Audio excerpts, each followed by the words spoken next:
Hi, it's Rex with Sat7. I've now been with this ministry almost 15 years, and some of you will recognize that facade behind me is the face of the library of the biblical Ephesus of ancient times.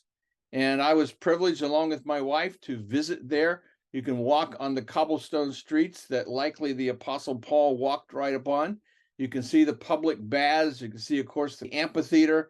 You can see the agora, the marketplace, and much, much more along with this library, which is incredible to see how it's been preserved. And they say something like 70 or 80% of what's there is still underground. In the first century, after Christ's transfiguration and after you get into the book of Acts, much of what takes place thereafter is the beginning of the diaspora.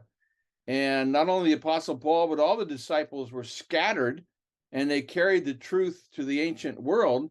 But in doing so, much of what happened in the early church was outside of the Holy Land. Antioch, where Christ's followers were first called Christians, is in modern-day Turkey, what was called Anatolia at that time.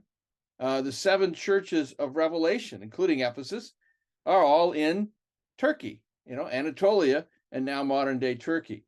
So as you continue to look down through that and you think about their Christian heritage, that they've lost any sense of that, one of the things that Sat7 Turk, our channel in Turkish, tries to do is a lot of Christian documentaries. Middle Easterners like documentaries, Turkish especially. And so they present the history so that they can understand it. It's interesting that even though the Middle East and North Africa are known as Muslim majority countries, and they are, that the fastest growing church, body of Christ in the world, is in Iran. And missiologists have been telling us that for a number of years now. The fastest growing church in the Arab world, Arabic speaking countries, is now in Algeria.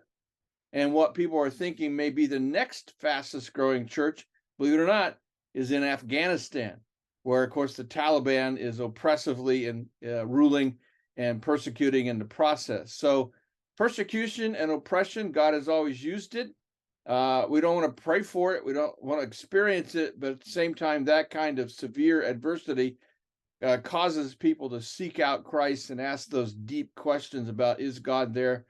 Does he know me? What happens to me when I die? And can I know him?